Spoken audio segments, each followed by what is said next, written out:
Hello everyone, this is Rahul and I would be starting the CA Foundation curriculum, especially of accounts.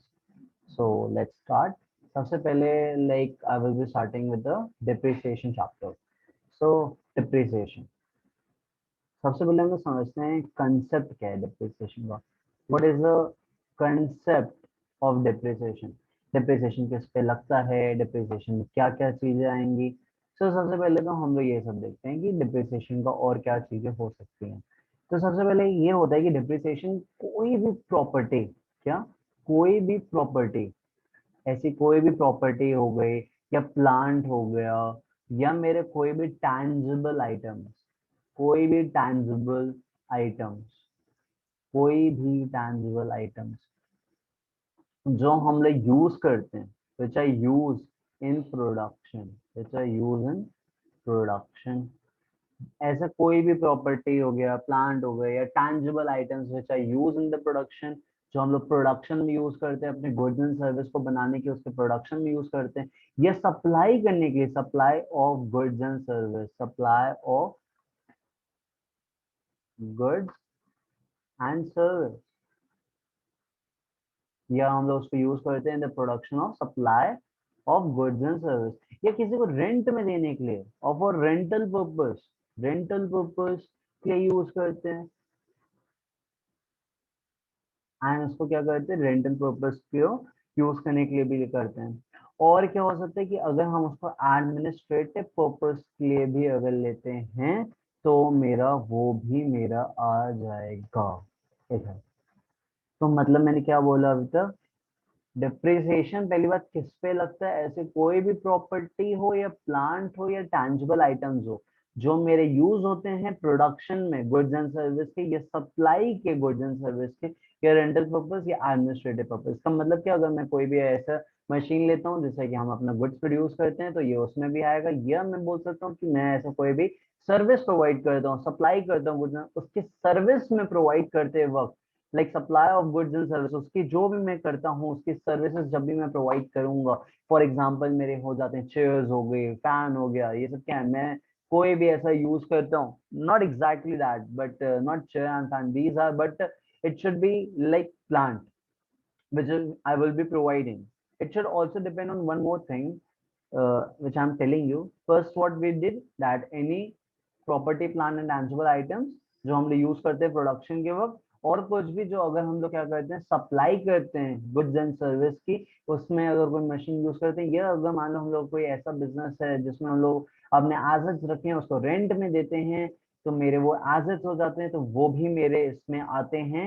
And फिर मेरे क्या हो जाते हैं एडमिनिस्ट्रेटिव पर्पस, मतलब मैं कोई भी अपने अगर ऑफिस के लिए कोई मशीन या कुछ भी रखता हूँ या ऐसा कोई भी, तो वो मेरे डिप्रिसिएशन के अंडर के कंसेप्ट में आते हैं। बट यही नहीं, ये मेरी एक पहली कंडीशन है, मेरी इसमें एक सेकंड कंडीशन भी आती है।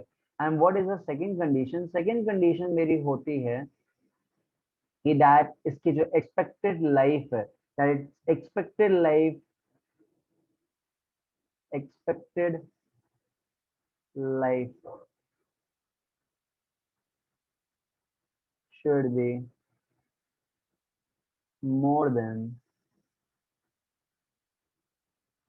should be more than,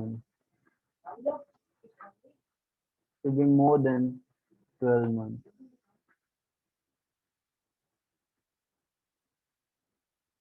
Okay, so I guess it's clear till here. So like the expected life should be more than 12 months. अगर ये दो कंडीशन सेटिस्फाई होती है तो मैं बोल सकता हूँ कि वो जो एसेट है मेरा वो डेप्रिसिएशन के कंसेप्ट पे आता है, डेप्रिसिएशन के कंसेप्ट में आता है। So it should be like that. First of all, मैंने बताया कि मेरा प्रॉपर्टी प्लांट या कोई भी टैंजिबल आइटम जो हम लोग यूज करते हैं प्रोडक्शन के लिए या सप्लाई करने के लिए गुड्स एंड सर्विस के, उसमें कोई भी एसेट यूज करे, या मैं किसी को रेंट में दे रहा हूँ उसे, या मैं अपने ऑफिस के पर्पस के यूज करता हूँ, पहली कंडीशन ये। एंड सेकंड कंडीशन ये है कि it should be expected life should be more than 12 month. अगर ये मेरे ऐसे एज एड अगर ये दो कंडीशन सेटिस्फाई करते हैं तो उस पर डेप्रिसिएशन लगेगा, अदरवाइज नहीं लगेगा, वो मेरे डेप्रिसिएशन के कंसेप्ट नहीं आता। This is according to AS10 property plant and equipment में जो आता है, प्रॉपर्टी प्लांट एंड इक्विपमेंट, इसको हम लोग शॉर्ट में PPE भी बोलते हैं, PPE शॉर्ट में AS10 के अकॉर्डिंग ये आता है। अगर ये दो कंडीशन होती है तो हम लोग क्या करते हैं, हम लोग इस पे डिप्रिसिएशन लगाएंगे, अदरवाइज हम लोग इस पे डिप्रिसिएशन नहीं लगाएंगे। तो सबसे पहली बात ये हो गई। फिर अगर हम लोग अगर आगे बढ़ना चाहें तो इसमें आगे हम लोग बताएंगे हम लोग डिप्रिसिएशन लगाते क्यों हैं, why we do depreciation, हम लोग डिप्रिसिएशन करते क्यों, what is the reason behind doing the, क्योंकि हम लोग के जो आदत होते हैं उसमें क्या होते हैं, वेयर एंड टेयर। सबसे पहला वेयर एंड टेयर, हम लोग के आदत में क्या हो जाते हैं, वेयर एंड टेयर होते हैं, पहला पॉइंट। सेकंड पॉइंट यहाँ पे क्या हो सकता है, एब्सोलेंस। एब्सोलेंस, एब्सोलेंस में क्या हो गया कि मतलब एब्सोलीट हो रही है भैया, ऑब्सोलीट, इसमें ऑब्सोलीट हो रही है, because why, due to technological changes, technological changes. इसमें ये हो गया कि मेरी जो मशीनरी है उसमें कुछ टूट फूट आता है, उसकी थोड़ी वैल्यू घटती जाती है क्योंकि उसमें कुछ खराबी आ गई है, वो वैसा नहीं टिका यूज करते करते, या एक क्या हो जाता है कि मेरे क्या हो जाते हैं, एब्सोलीट हो जाते हैं।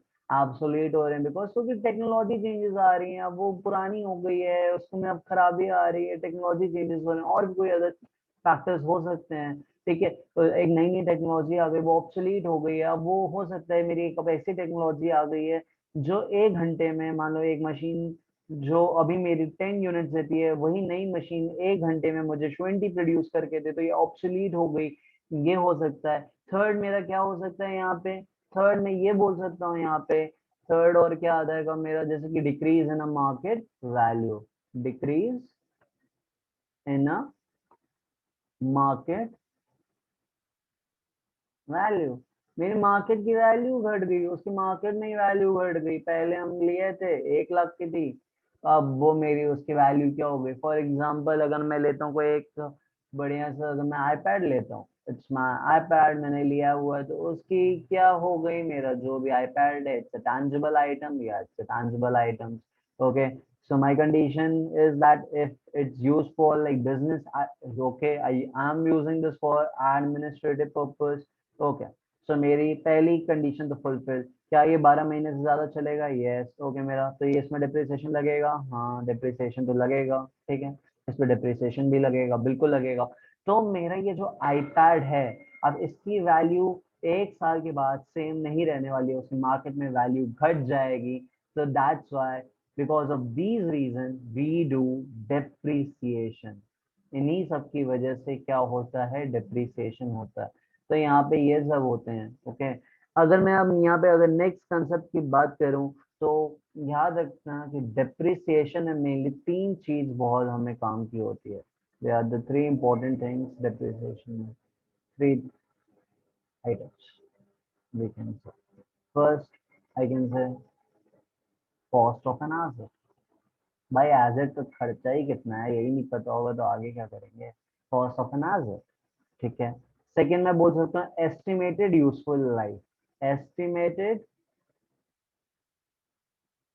Useful life. थर्ड में क्या बोल सकता हूँ इसमें, थर्ड मेरा क्या हो जाएगा, रेसिडुअल वैल्यू, रेसिडुअल वैल्यू। तो मेरे ये 3 चीज होती है डिप्रिसिएशन में, 3 item, cost of an asset, estimated useful life, and then there is a third part which is a residual value. These are the 3 important things we should need it, okay, and then I will be telling you, okay, I said why we do depreciations because of that. Now what is, again there was a reason, that was I said here why we do depreciation, there was a reason, okay. Now I will be telling the objectives, what are the objectives of depreciation, इसके objectives क्या होंगे, okay. Reason तो वो हो गए, अब यहाँ पे आते हैं हम लोग ऑब्जेक्टिव्स में। ऑब्जेक्टिव अगर तुम्हें ये याद रखना हो तो तुम इसको ऐसे ही हम लोग याद कर सकते हैं, एफ कैट। ठीक है, so we will be reminding learning this as F cat. F cat का मतलब क्या है? एफ से मेरा आता है funds for replacement, funds for replacement. इसमें क्या होता है कि मान लो अगर हम लोग डिप्रिसिएशन करते हैं, वो मेरा क्या होता है, दैट इज व्हाट, मेरा वो नॉन कैश आइटम होता है। सबसे पहली बात, मेरे पैसे तो जाते नहीं है। तो अगर मैं बोलता हूँ कि मेरा प्रॉफिट आफ्टर डिप्रिसिएशन, मतलब मेरा जो नेट प्रॉफिट आया है, अगर वो मेरा 10,000 आया है और मेरे इसमें 5,000 का डिप्रिसिएशन लगा है, एक्चुअली मैं बोल सकता हूँ 10,000 तो बोल रहा है, बट मेरे पैसे मेरे पास कितने होंगे, 15,000। मेरे पैसे तो कहीं नहीं गए हैं, बिकॉज मेरा डिप्रिसिएशन जो चार्ज लगा कि मेरा ये 10,000 आया है, मेरी इनकम 10,000 आई है, बट ये तो मेरा नॉन कैश आइटम है, मतलब मेरे पैसे तो ये नहीं गए, मतलब मेरे पास कैश अगर कोई बोले तो we have 15,000 of the cash. तो आई कैन से हम लोग जो डिप्रिशिएट करते हैं ओवर द पीरियड, हम लोग डिप्रिसिएशन कब करते हैं, डिप्रिसिएशन हम लोग करते हैं over the period of time, over the period of time. मतलब कि मैंने 1 लाख का एसेट लिया, हम मान लेते हैं कि इसकी रेसिडुअल वैल्यू 0 होगी, रेसिडुअल वैल्यू 0 है, और मैं कह रहा हूँ उसको 5 इयर्स में मुझे डिप्रिशिएट करना है, तो ये ऐसे हो जाता है 5 lakh divide by 5 which will be equal to 20,000। मैं 5 साल तक डिप्रिशिएट करूंगा इसको। तो मेरे एक्चुअली में डिप्रिसिएशन क्या है, हम डिप्रिसिएशन को, मेरे जो एसेट्स होते हैं, इसको मैं एक्सपेंस नहीं दिखाता हूँ, इसको मैं टुकड़ों में एक्सपेंस दिखाता हूँ, और उस टुकड़ों को एक्सपेंस में हम लोग क्या बोलते हैं, डिप्रिसिएशन। हम लोग कोई खर्चा करते हैं उसको हम लोग सीधे एक्सपेंस दिखा देते हैं, बट एसेट को वो काम नहीं करते हैं। एसेट भी अगर देखा जाए तो it's a kind of expense, हम लोग खर्चा कर रहे हैं, बट उसको हम लोग एक बार में नहीं दिखाते हैं। वाई हम लोग एक बार में, बिकॉज इससे जो हमें बेनिफिट होगा वो 1 साल नहीं होता है। मेरे जो बेनिफिट होने वाले हैं, इससे मुझे बेनिफिट, वो 1 साल नहीं होगा, 1 साल नहीं, it will be more than that, more than that. तो मेरे को जो बेनिफिट होंगे वो 1 साल तो होगा ही नहीं, मुझे तो 1 साल से ज्यादा की बेनिफिट्स होने वाले हैं यहाँ पे। तो इसीलिए हम लोग इसको टुकड़ों में क्या करते हैं, एज अ खर्चा दिखाते हैं। टुकड़ों में खर्चा मीन, अब मैंने जो ऊपर बताया 20,000 हम लोग 5 साल तक एज अ एक्सपेंस दिखाएंगे, in a form of what, in a form of depreciation, in form of depreciation. अब बट एक तरह से अगर देखा जाए तो ये हो गया, बट मेरे ये जो होते हैं डिप्रिसिएशन, वो तो नॉन कैश आइटम जैसा मैंने बताया, ये तो जाता है नहीं। तो एक तरह से मैं बोल सकता हूँ इसके पैसे जो है मेरे साइड हो रहे हैं। मान लो 20,000 मैंने दिखा तो दिया P&L में, तो मेरे 20,000 मैंने जब दिखाया तो क्या मेरे पैसे जा रहे हैं, नहीं जा रहे हैं, मेरे पैसे तो नहीं जा रहे हैं। ओके, तो मेरी इनकम भले कम आ जाती बट मेरे पैसे नहीं जा रहे, तो मैं ये बोल सकता हूँ it's a fund for replacement. ये मैं बोल सकता हूँ मैं इसको इकट्ठा कर रहा हूँ कि फ्यूचर में कभी मान लेते हैं मुझे ये जब 5 साल बाद खराब होगी, तो मैं अगर 20,000 जो डिप्रिशिएट कर रहा हूँ, मेरी इनकम कम होती जाएगी, एंड मेरे जो पैसे साइड होते गए होते गए होते गए 5 साल तक, वो जब इकट्ठा हो जाएगा मैं उससे दूसरा सेम मशीन ले सकता हूँ। So it's a fund for replacement. First, as I said, there was a short code FCAT. तो FCAT में अगर मैं बोलना चाहूंगा तो मेरा F पार्ट हो गया। अब आप लोग बोलेंगे C से क्या होता है, तो यहाँ पे मेरा, मैं बोलता हूँ C से मेरा आता है correct income statement, correct income statement. मेरी एक्चुअली में इनकम हुई कितनी, ये मुझे पता चलता है। अब करेक्ट इनकम स्टेटमेंट कहने का क्या मतलब है कि मेरे आखिर में मैंने मैंने अभी अभी ऊपर बताया आपको कि मेरा 20,000 मैं 5 साल में वो एक्सपेंस दिखाऊंगा। इसका कहने का क्या मतलब है कि मैंने बोला कि मैंने 1 लाख की मशीनरी ली, 20,000 में डिप्रिशिएट कर रहा हूँ 5 साल तक। कितना, 5 साल। इसका ये मतलब हो गया मेरा कि मुझे इससे 5 साल तक बेनिफिट मिलेगा। तो मेरा जो खर्चा है एज एन एक्सपेंस है 1 साल का, मैंने खर्चा तो 1 लाख रुपए किया होगा एक बार में, बट मुझे बेनिफिट 5 साल तक मिल रहा है, तो मेरा 1 साल का खर्चा कितना है? 20,000। आखिर है तो एक्सपेंस मेरा 20,000। तो इसको लेस करने के बाद जो मेरा नेट प्रॉफिट आएगा, दैट विल बी, मैं बोल सकता हूँ वो मेरी एक्चुअल, मेरी इनकम है। Because Y? बिकॉज क्योंकि मेरी जो नेट प्रॉफिट आएगी उसके बाद मेरी क्या है, एक्चुअल इनकम वही है। क्योंकि 20,000 तो मेरा क्या है, एज एन एक्सपेंस है।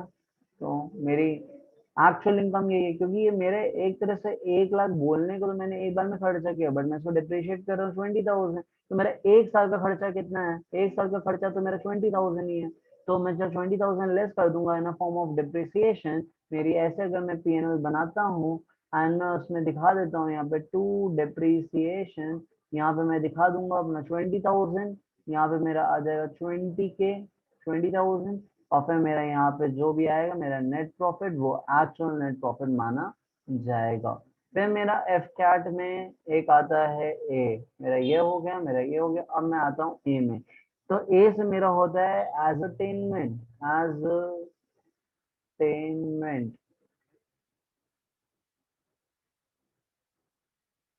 Of true cost of production. इसका क्या मतलब हुआ? अब कौन सी बात है, मैं अगर वो मशीन लिया हूँ प्रोडक्शन के लिए, प्रोडक्शन करने के लिए, तो मेरे उसमें जो भी मेरे खर्चे होंगे, मैं अगर प्रोडक्शन के लिए अगर करता हूँ तो मेरे उसमें जो भी मेरे खर्चे होंगे, तो वो आखिर मैंने मशीनरी में भी तो पैसे लगाए हैं ना। तो मैंने जो लगाए हैं, तो मेरा जो 1 साल का जो उसमें एक्सपेंस बैठेगा वो तो इंक्लूड हो जाएगा अगर मैं डिप्रिसिएशन लगाऊंगा तो मुझे एक्चुअली पता चल जाएगा कि मेरी कॉस्ट ऑफ प्रोडक्शन हुई कितनी। क्योंकि मैंने खरीदते वक्त तो 1 लाख पूरा लगाया, बट मेरा 1 साल का खर्चा इन द सेम अमाउंट फिर क्या होता है, 20,000 एक्सपेंस आया अगर ऊपर वाला एग्जांपल है। तो ये जब मैं ऐड कर दूंगा कि मैंने जब प्रोडक्शन किया उसका खर्चा 1 लाख है, मेरा ये डिप्रिसिएशन भी है 20,000, तो मेरा टोटल 1,20,000 मेरा क्या है, कॉस्ट ऑफ प्रोडक्शन है। क्योंकि खर्चा तो मेरा ये भी है, बट 1 साल का कितना है इतना। तो मेरा ये 1 साल में अगर मैंने 1 लाख की मेरी कॉस्ट लगी है प्रोडक्शन की, तो मेरा 20,000 का डिप्रिसिएशन लगा 1 साल का, तो मेरा 1 साल की कॉस्ट ऑफ प्रोडक्शन कितनी है, ये मेरी एक्चुअली मेरी कितनी लगी है, मुझे ये पता चल जाता है। फिर मेरा एक आएगा टी वाला। अब मैं टी बताता हूँ, टी से क्या होता है मेरा, टी से मेरा आता है true position statement, true position statement. मैं डिप्रिशिएट कर दूंगा तो मेरे को पता चल जाएगा ना कि आज की डेट में मेरे एसेट की क्या वैल्यू है। ट्रू वैल्यू मुझे पता चलती है इससे, कि मेरे आज के डेट में अगर मैं इसको बेचूं तो मुझे कितना मिल जाएगा, कितना रियलाइज होगा। तो मुझे इसकी ट्रू वैल्यू मिलती है, that's why true position statement, जो मेरा स्टेटमेंट बनेगा बैलेंस शीट एंड और वो क्या होगा, मेरा ट्रू होगा। तो मेरे ये सारे पॉइंट्स थे इधर ऑब्जेक्टिव्स के वक्त। अब मैं यहाँ पे आता हूँ, मूव करता हूँ सबसे इम्पोर्टेंट पार्ट पे, कि हम लोग कॉस्ट कैसे कैलकुलेट करेंगे। कॉस्ट ऑफ पीपीई में बोल रहा हूँ, property plant equipment, property plant equipment. मैं इसकी कॉस्ट को कैसे एजर्टिंग करूंगा, तो मैं इसके कॉस्ट में 3 चीज आती है। सबसे पहले तो इसकी परचेज प्राइस आएगी, purchase price including GST if credit is not available. आप लोग जब सीए इंटर में जाएंगे तो आप लोग पढ़ेंगे जीएसटी, तो उसमें क्या होता है कि हम लोग को क्रेडिट मिल जाता है। अगर बस इतना अभी जान जाइए, अगर मुझे क्रेडिट नहीं मिलता है तो ये मेरे परचेज प्राइस का पार्ट बनेगा, और इसमें एक्सक्लूड हो जाएगा ट्रेड डिस्काउंट। अगर मिलता है तो वो मेरा एक्सक्लूड हो जाएगा trade discount. Cash discount exclude नहीं होगा, बस इतना याद रखिएगा। ट्रेड डिस्काउंट होगा बट कैश डिस्काउंट नहीं होगा। क्यों कैश डिस्काउंट नहीं होगा? क्योंकि हम लोग इसको ऐसे कंपेयर करते हैं, क्योंकि किसी और को क्या मिल रहा है कैश डिस्काउंट। मान लो मुझसे, मुझे पर्टिकुलर वो जान पहचान का था इसलिए मुझे वो कैश डिस्काउंट दे रहा है, बट किसी और को तो नहीं मिला। अगर मैं किसी और को देखूं तो उसकी कॉस्टिंग क्या बनी होगी, वो तो लेस करेगा नहीं। तो इन द सेम वे हम लोग मार्केट के हिसाब से हम लोग वैल्यू करते हैं कि मेरी कॉस्ट कितनी बन रही है। तो इन द सेम में मैं वही बोल रहा हूँ कि मेरा क्या हो जाता है कि अगर सामने वाली की जो पार्टी है, जो मतलब दुकान है, वो अगर जो वैल्यू कर रहा है उसमें, तो उसको तो क्या डिस्काउंट नहीं मिला, तो वो तो अपना लेस करेगा ही, मतलब वो लेस करेगा नहीं, उसकी तो भाई कॉस्ट भाई ज्यादा ही रहेगी। तो इन द सेम में हम लोग भी वही काम करते हैं कि हम लोग को अगर कैश डिस्काउंट मिलता है तो हम लोग एक्सक्लूड नहीं करते, बट ट्रेड डिस्काउंट को हम लोग करते हैं। ठीक है, हम लोग ट्रेड डिस्काउंट करेंगे। एंड बस इतना याद रखना, मेनली यही आएगा, कैश डिस्काउंट वगैरह तो जरूरत नहीं है, बट इतना है कि कैश डिस्काउंट नहीं करें। परचेज प्राइस जो होगा मेरा इंक्लूडिंग जीएसटी आएगा, अगर क्रेडिट अवेलेबल नहीं है, बट अगर क्रेडिट अवेलेबल है तो मेरा जीएसटी मेरे परचेज प्राइस का पार्ट नहीं बनेगा, मेरे परचेज प्राइस का पार्ट नहीं बनेगा, बट मेरे ट्रेड डिस्काउंट को मुझे लेस करना है, मुझे करना है तो मतलब करना है। सेकेंड थिंग मैं बोल सकता हूँ, सारे एक्सपेंसेस, ऑल एक्सपेंसेस incurred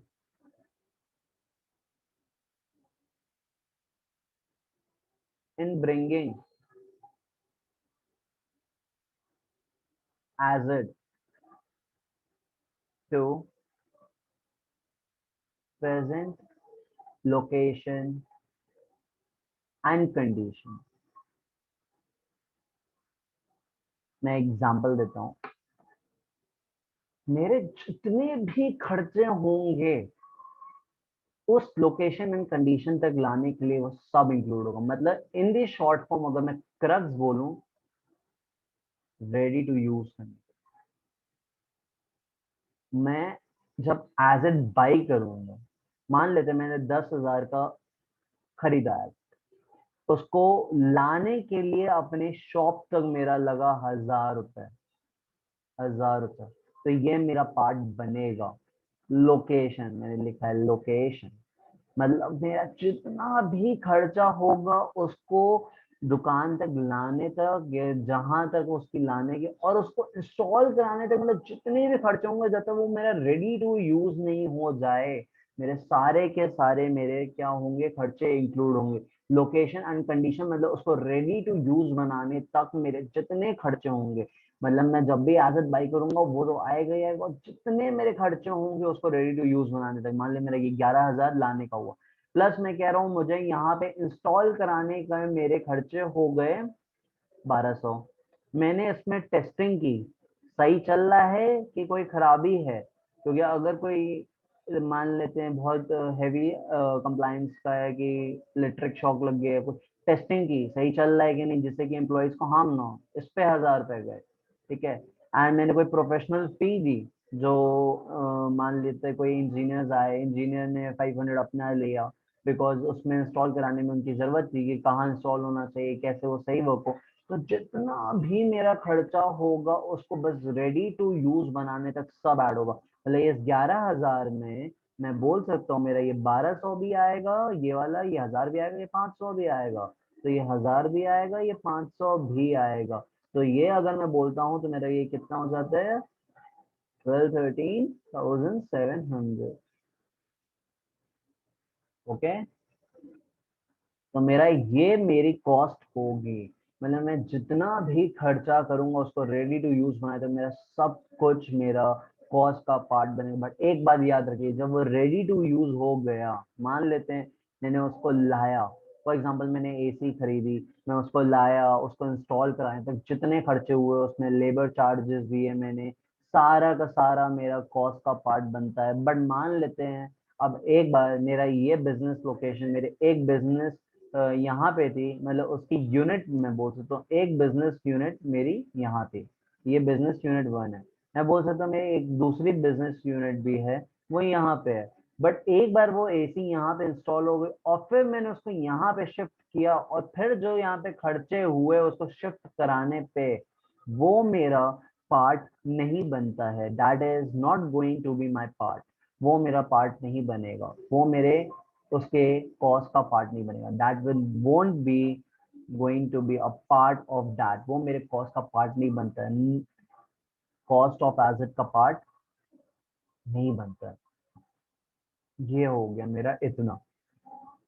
तो अगर मैं ये बोलता हूँ बस फर्स्ट टाइम तक जो होता है, फर्स्ट टाइम तक उसको लाने का, करने का, बस इंस्टॉल करना फर्स्ट टाइम, उसके बाद तुम कहीं कर रहे हो, वो नहीं होगा। Okay, that is not going to be the part of. बस उसको रेडी टू यूज करने तक का जो होता है वो पार्ट बन जाता है, इसके बाद नहीं बनता, बस रेडी टू यूज करने तक। एक बार वो हो गया, उसके बाद उसमें मान लेते कोई भी खर्चा होता है, रिपेयर कराते हैं, तो वो पार्ट नहीं बनता। अब मैं आप लोग को एक और अच्छा एग्जांपल देना चाहूंगा। अब जैसे क्या होता है कि मेरी एक मशीन थी, ओके, उसकी वैल्यू आज 11,000 है। अब ये मेरी जो होती है मेरी खराब हो गई, क्या हो गई, खराब हो गई, इसमें रिपेयर कराना है। तो रिपेयर जो होता है वो मेरा एक्सपेंस होता है, और ये मेरा जाता है पीएनएल में। कहाँ जाता है, पीएनएल में। पीएनएल में ये कैपिटलाइज नहीं होता। कैपिटलाइज का क्या मीनिंग होती है कि वो मेरे कॉस्ट का पार्ट बनेगा। कैपिटलाइज मतलब कि कॉस्ट का पार्ट बनेगा, कैपिटलाइज करना। बट ये मेरा रिपेयर जो है वो मेरा एक्सपेंस होता है, और ये कैपिटलाइज नहीं होता है। कैपिटलाइज नहीं होता है, ये कैपिटलाइज नहीं होगा, this is not going to be capitalize. मेरा बस क्या होगा, रिपेयर, क्योंकि वो मेरा एक्सपेंस है, मान लेते हैं। अब ये हमें कैसे पता चलेगा कि मैं कोई भी खर्चा कर रहा हूँ वो मेरे कॉस्ट का पार्ट बनेगा कि नहीं बनेगा, तो मुझे इसमें ये ध्यान देना है, क्या मेरी लोकेशन, तो बस ये तो बस लाने भर तक का होता है कि ले आए, उसको फिट कराया, रेडी टू यूज बना, ये तो बस वही तक। बट यहाँ पे एक और मैंने बोला था, कंडीशन। अब मान लेते हैं ये मशीन पहले 11,000 की है, ये अभी 1,000 प्रोड्यूस करती है, ठीक है। अब इसमें कुछ खराबी आई और मैंने रिपेयर कराया, तो भी रिपेयर कराने के बाद वो देगी तो 1,000 ही ना, देगी तो 1,000। तो ये मेरा क्या है, revenue expenditure. And revenue expenditure मेरा कहाँ जाता है, पीएनएल में जाता है। बट अगर मान लेते हैं ये खराब नहीं हुई है मैंने, लेकिन इसमें खर्चा किया, मैंने इसकी एफिशिएंसी बढ़ाई, मैंने क्या किया, मैंने इसकी एफिशिएंसी बढ़ाई, एफिशिएंसी इंक्रीज करा दी। मतलब कि पहले 1,000 देती थी, अब ये दे रही है 1,200, तो ये मेरा कॉस्ट का पार्ट बनेगा। मतलब कि अभी 10,000 की थी, सॉरी 11,000 की थी, एक सेकेंड, अभी ये जो थी, अभी ये 11,000 की थी, अभी ये 11,000 की थी, और अभी 1,000 देती थी। बट मैंने इसमें 5,000 का खर्चा किया, और अब ये मान लेते हैं ये मुझे अब जो दे रही है, मान लेते हैं 1,500 बना के दे रही है।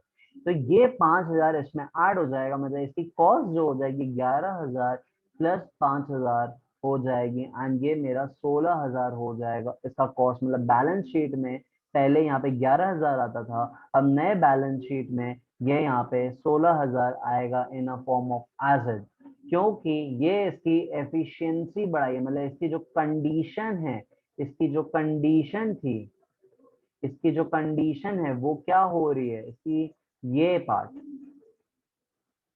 इसकी जो कंडीशन है वो इम्प्रूव हो गई।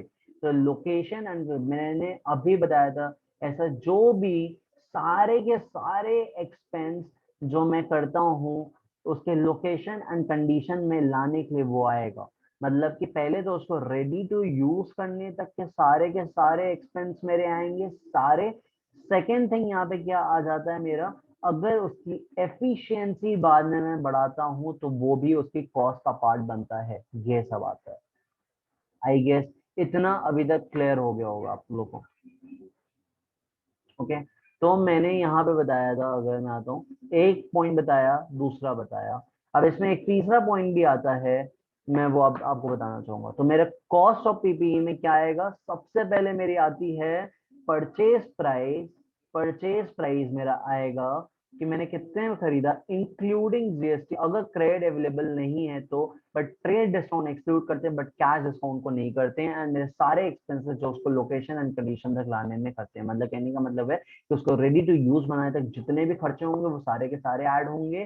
क्रेडिट लाना, प्रोफेशनल फी, इंस्टॉलेशन फी, जो भी मेरे होंगे सारे मेरे ऐड होंगे।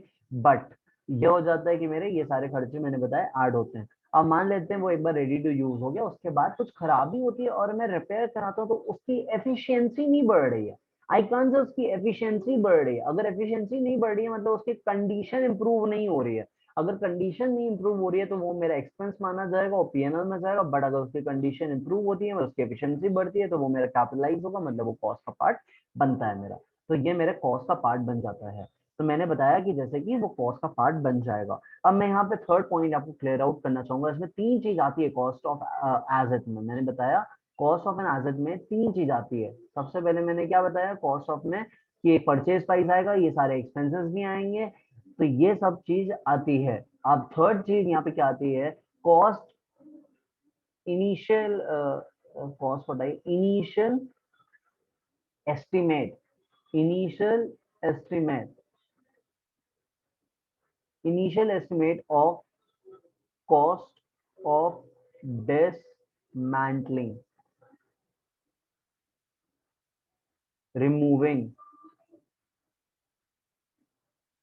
the item and restoring the site, and restoring the site on which as it is located। इसका क्या कहने का मतलब है, आप लोग अगर देखेंगे, मेरा इनिशियल एस्टिमेट होता क्या है कि मैं जब 11,000 का ये लिया, मान लेते हैं मैंने एक बिल्डिंग खड़ी कर दी, बिल्डिंग तो 11,000 नहीं आएगी, मान लेते हैं मैंने बिल्डिंग खड़ी कर दी। अब मैं कभी इसको फ्यूचर में जब तोड़वाऊंगा, या सिर्फ बिल्डिंग नहीं, मान लेते हैं, चलिए ये भी हटाते हैं, मैंने कोई एक मशीनरी दी, मैंने उसको एक जगह फिक्स करा दी, फिक्स्ड हो गई क्योंकि वो जरूरी थी, उसको फिक्स कराना था, उसकी एक जगह वो साइड में फिक्स हो गई, एकदम अटैच हो गई। तो बाद में उसको डिसमेंटल या उसको रिमूव करना, मतलब उसको तोड़ना या वहां से उसको हटाने का जो भी खर्चा होगा, मतलब फ्यूचर का अभी एस्टिमेट लगाते हैं और वो भी मेरे कॉस्ट का पार्ट बन जाता है। मतलब मान लेते हैं कि मैंने 10,000 का खरीदा, 1,800 मेरा जीएसटी गया जिसमें क्रेडिट अवेलेबल नहीं था, नहीं था, तो ये कॉस्ट का पार्ट बन जाएगा। फिर मान लेते हैं मैंने फ्रेट दिया 1,000 का, तो ये मेरी लोकेशन में लाने का था, लोकेशन, ये भी मेरा कॉस्ट का पार्ट बनेगा। ओके, ये भी मेरा बनेगा। मान लेते हैं उसको फिट कराने का, उस मतलब उसको रेडी बनते सारे रेडी टू यूज बनाने तक का खर्चा ही, मान लेते हैं उसको इंस्टॉलेशन चार्जेस उसकी लगी, इंस्टॉलेशन चार्जेस वो मान लेते मेरी 500 लगी, तो ये भी मेरा आएगा।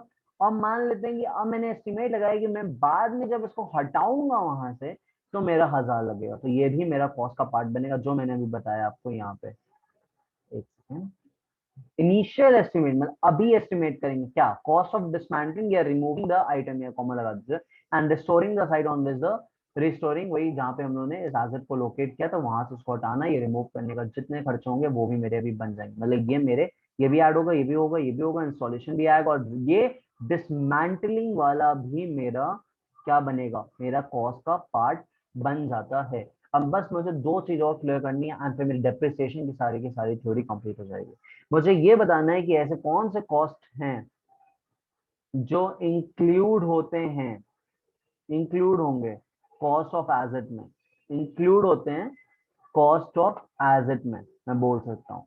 सबसे पहले जैसे कि मैं एक सेकंड, कॉस्ट ये सब मैंने बता दिया है, लेकिन आपको ये बस थ्योरी है अलग से तो मैं बता रहा हूँ, बट ये सब मैंने क्लियर कर दिया है। क्रक्स बस हमेशा याद रखिएगा, दो चीज होती है। क्रक्स क्या होता है, क्रक्स एक ही है। क्रक्स क्या है, कॉस्ट में आएगा रेडी टू यूज करने तक जितने खर्चे होंगे, और अगर एफिशिएंसी बढ़ेगी तो वो मेरे एसेट का कॉस्ट का पार्ट बनेगा, कॉस्ट का पार्ट बनेगा, इंक्लूड होगा उसमें। बस यही एक क्रक्स है। अगर कोई पूछे कि हम कैसे निकालेंगे कि जो मैंने एज खरीदा है, प्रॉपर्टी प्लांट एंड इक्विपमेंट खरीदा है, उसकी कैसे कॉस्ट का पार्ट बनेगा, तो बस उसमें मुझे यही चीज बस याद रखना है कि मैं जब खरीदा वो तो आएगा ही आएगा, जीएसटी का क्रेडिट अवेलेबल नहीं है तो वो भी आएगा, उसको लाने तक का जो भी खर्चा है वो आएगा, और उसको पूरे जितने खर्चे होंगे उसको रेडी टू यूज बनाने तक सारा आएगा। और बाद में अगर मैं उसमें कोई खराबी आती है उसको रिपेयर कराते हैं तो वो नहीं आता है, क्योंकि उससे मेरी एफिशिएंसी नहीं बढ़ रही है। और बट अगर उसकी एफिशिएंसी बढ़ती है तो वो भी मेरे कॉस्ट का पार्ट बन जाता है। ओके, आई गेस इतना क्लियर हो गया होगा। अब यहाँ पे ये पार्ट आता है कि include the cost of an asset. अब यही सब मैंने सब बता दिया, जैसे cost of site preparation. Site preparation कहने का मतलब हो गया, मैं जब उसको इंस्टॉल कराता हूँ वहां पे जो भी प्रिपरेशन किया मैंने, प्रिपरेशन, ठीक है, प्रिपरेशन किया, उस पे जो भी मेरे खर्चे हुए ये आ जाएंगे, ठीक है। सेकेंड थिंग, अगर मैं बोलता हूँ initial delivery and handling cost, delivery and handling cost, मतलब वही डिलीवरी, उसको लाने तक के खर्चे, ये उसमें आते हैं। थर्ड क्या आता है अगर मैं बोलूं, थर्ड यहाँ पे है जैसे कि इंस्टॉलेशन एंड असेंबली कॉस्ट, वही चीज हो गई, installation and assembly cost and assembly cost. और फोर्थ में क्या आता है अगर मैं बोलूं, तो फिर आपका ये हो गया कॉस्ट ऑफ टेस्टिंग। मैंने आपको बताया था उसमें कुछ टेस्टिंग कराते हैं कि वो सही है कि नहीं, तो ये भी एक आता है। और फिर एक लास्ट अगर मैं आपको बताना चाहूंगा जो आता है प्रोफेशनल फीस। प्रोफेशनल फीस ये भी मैंने आपको बताया, अगर कोई मैंने एक इंजीनियर हायर किया उसकी फीस मैंने पे की, बिकॉज उसको जरूरत थी, कहाँ फिट कराएंगे कैसे कराएंगे वो भी आता है। ओके, तो ये मेरे पार्ट हो गए। अब हम लोग एक जगह मूव करते हैं, क्या कॉस्ट में नहीं बनेगा, एक्सक्लूड, कॉस्ट का पार्ट नहीं बनेगा, विच will not form the part of asset। सबसे पहले इसमें क्या आता है, inauguration cost.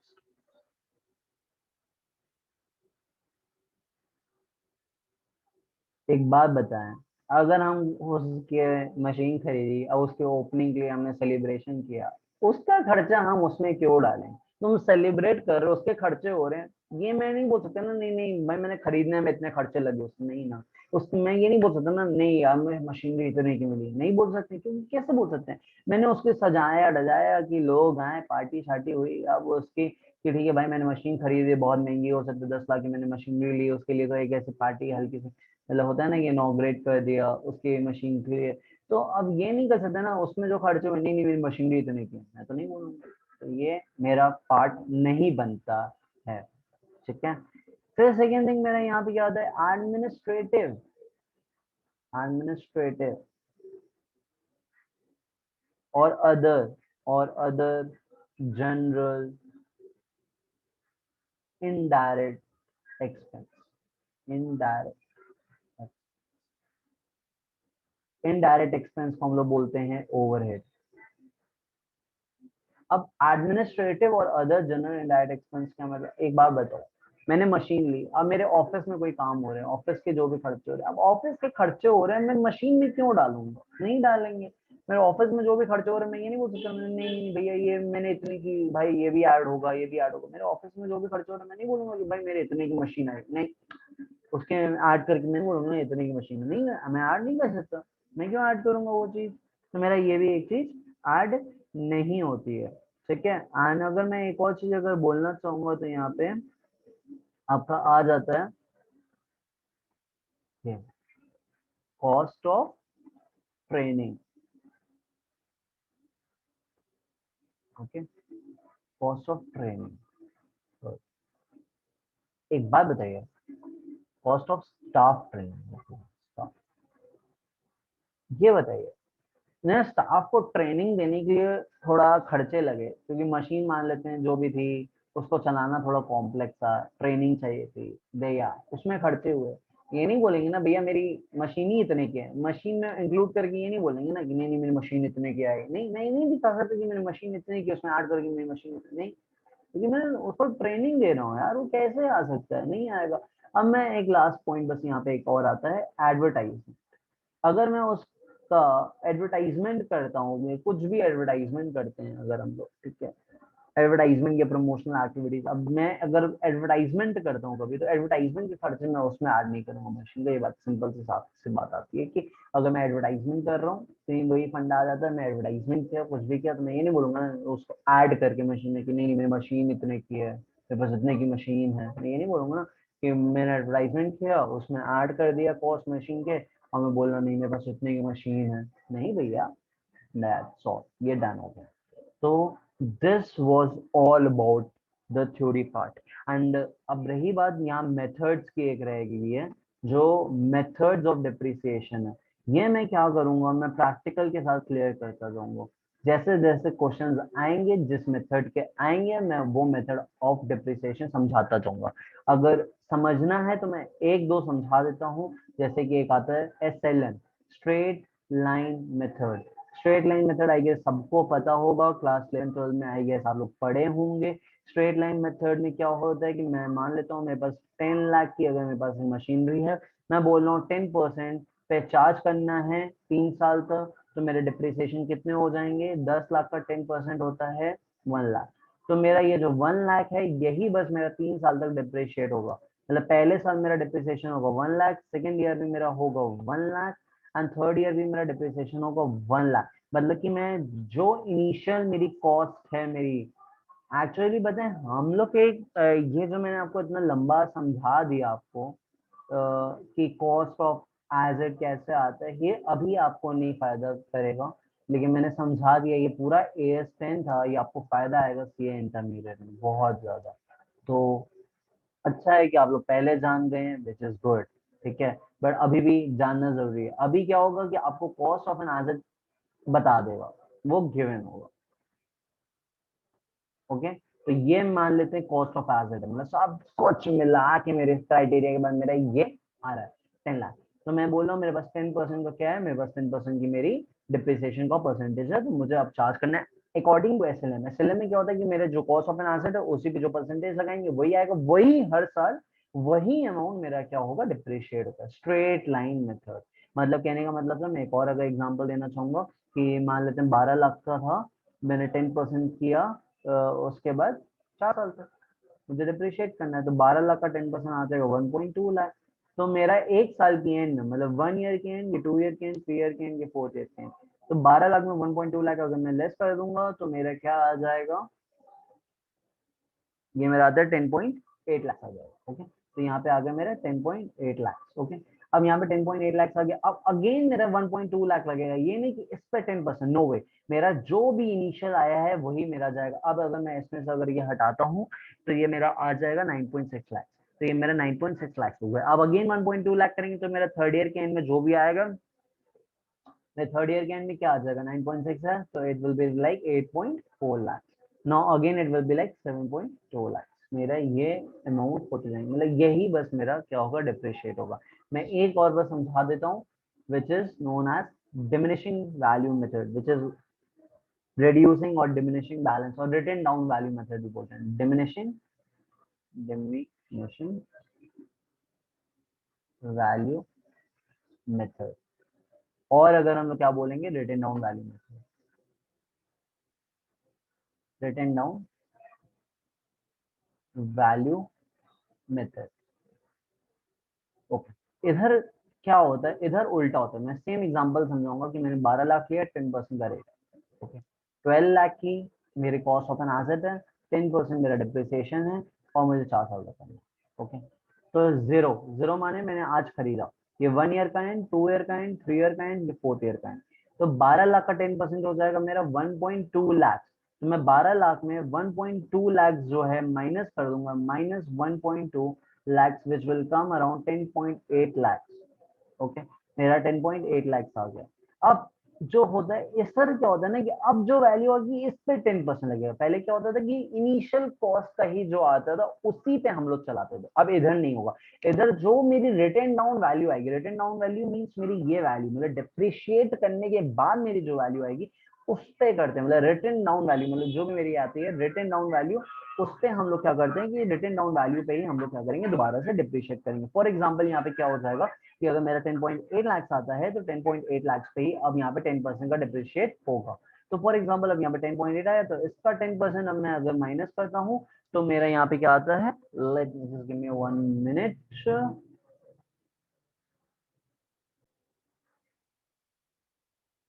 Okay. So I was telling you, okay, it was like 10 lakh 80,000. Now it will be like 10%, so it will come 1.08 lakhs. So 1.08 lakhs. Now if I will be reducing that, so it will around come around. So it will be like 9 point equal to 9.72 lakh मेरे second year की and की value होगी। अब मैं इस पे 10% लगाऊंगा, 9.72 का 10% means it will come 97 minus 97,200, और ये मेरा यहाँ पे वैल्यू क्या दे देगा, इट विल कम 8,74,800। अब इसका 10% लग जाएगा और फिर यहाँ पे वैल्यू आ जाएगी। तो मैंने आपको दो मेथड समझा दिए कि क्या होते हैं। एसएलएम में क्या होता है कि मेरी कॉस्ट ऑफ एसेट पे मैं परसेंटेज लगाऊंगा इनटू परसेंटेज, एंड वही मेरा हर वक्त चलता जाएगा। बट डिमिनिशिंग वैल्यू मेथड में क्या होता है, वैल्यू मेथड में कि मेरी रिटन डाउन वैल्यू पे परसेंटेज लगेगा। ओके, मतलब कहने का वही मतलब हो गया आपको, जैसे मैंने समझाया, पहले 10 लाख का लिया इंटू 10%। अगर मैं करता हूँ 1 लाख, 1 लाख चलेगा मेरा एसएलएम में all the times, all the times. इधर क्या हो जाएगा, 10 लाख पे 10% करेंगे 1 लाख, और मेरा 1 ईयर के एंड में हो जाएगी 9 लाख वैल्यू। अब इस पे 10% लग जाएगा, मीन्स आ जाएगा 90,000। अब उस 90,000 को अगर मैं 9 लाख से लेस करूंगा तो मेरा आ जाएगा 8.1 लाख। ये मेरा सेकंड ईयर के एंड की वैल्यू। अब इस पे 10% लगेगा and it will be carried on. तो ये मेरा डिमिनिशिंग वैल्यू मेथड होता है। और मेरा एसएलएम का कभी कभार क्वेश्चन में ऐसे आ जाएगा, एसएलएम में बोल देगा मेरी 10 लाख जो है मेरी कॉस्ट एंड एसेट की, वो 5 साल मेरी चलेगी, एंड मुझे जब 5 साल के एंड में जो मेरा आएगा वो मेरे को इतनी, और यहाँ पे बोल देगा मेरी जो रेसिडुअल वैल्यू है मान लेते हैं 80,000। अब मुझे बोलेगा कि आप मुझे बताइए, और यहाँ परसेंटेज नहीं देगा, तब हम लोग को क्या करना होगा एसएलएम में, हम लोग कैसे करेंगे। तो मैं बोल सकता हूँ मुझे 10 लाख अभी मेरा लगा, मैंने जो आज पैसे लगाए 10 लाख, लेकिन मुझे 5 साल बाद मुझे 80,000 मिल जाएंगे।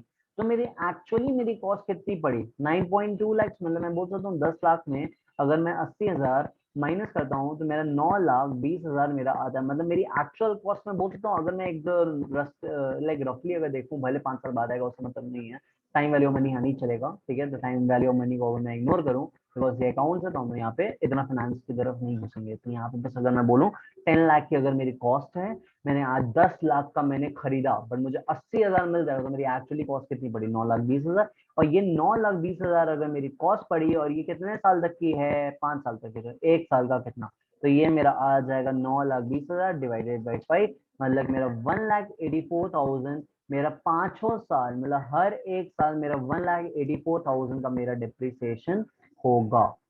इतना मेरा डिप्रिसिएशन होगा। फॉर एग्जाम्पल मैं एक और समझा देता हूँ, मान लीजिए मेरा 12 लाख का मेरा कॉस्ट ऑफ एन एसेट है, और मैं बोलता हूँ ये 6 साल तक चलेगा, और मेरी 2 लाख रुपए मेरी रेसिडुअल वैल्यू है, दिस इज, तो मेरी जो एक्चुअली कॉस्ट पड़ी वो 10 लाख है, और वो कितने की है, 6 साल की है। तो 1 साल की, एक बार मैं 1 सेकेंड होल्ड करिएगा आप लोग,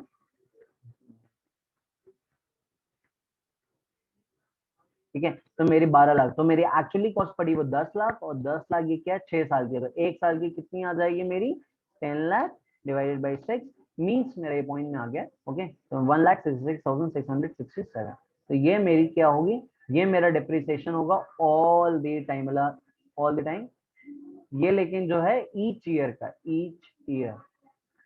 ओके, अगर आप पुराने में चलना चाहेंगे तो आपको मैं एक पूरा करके भी दिखा सकता हूँ, अगर आप चाहेंगे तो देख सकते हैं। मेरा 10 लाख का था, मैंने बताया 5 साल, 80,000 मीन्स मेरे को 1,84,000 मेरा आया था कि मुझे डिप्रिशिएट करना है। लेट्स सी कैसे होता है। 10 लाख में 10 लाख क्या है मेरा, 0 1 0 1 2 3 4, और ये 5th ईयर का, ये 1 ईयर का, ये आज की डेट है, 1 ईयर का, 2 ईयर का, 3 ईयर का, 4th ईयर का। आज की डेट में वैल्यू क्या है, 10 लाख। 1,84,000 अगर मैं इसमें से लेस कर दूं तो मेरी यहाँ पे 1 साल की एंड में वैल्यू कितनी हो जाएगी 1,84,000 के बाद मेरी आ जाएगी 8,16,000। अब मेरा 1,84,000 मैं फिर लेस करूंगा 1,84,000 का डिप्रिसिएशन चलेगा। ठीक है, तो अब इसमें मैं 1,84,000 का फिर से करूंगा तो मेरा यहाँ पे आ जाएगा 6,32,000 जो मेरा सेकेंड ईयर का है। अब इसमें मैं 1,84,000 फिर लेस करूंगा, मेरा ये आ जाएगा 4,48,000 मेरा यहाँ पे। अब मैं फिर 1,84,000 लेस करूंगा, मेरा डिप्रिशिएट हो जाएगा तो मेरा फोर्थ ईयर के एंड में आ जाएगा 2,64,000। अब मैं इसमें 1,84,000 में फिर लेस करूंगा और मेरा यहाँ पे आ गया 80,000 मेरी इसकी वैल्यू जो मुझे यहाँ पे मिल जाएगी, मतलब मेरे को एंड में जो वैल्यू मिलेगी वो 80,000 है, यही मेरी रेसिडुअल वैल्यू यहाँ पे थी। तो मेरे डिप्रिसिएशन के बाद मेरा यही पूरा फंडा होगा। ठीक है, I guess this was the end of a theory and I will be starting on the practical. So मैं आईसीआई के जितने भी क्वेश्चन है मैं सारे यहाँ पे क्लियर करूंगा आप लोग। ठीक है, thank you guys, thank you.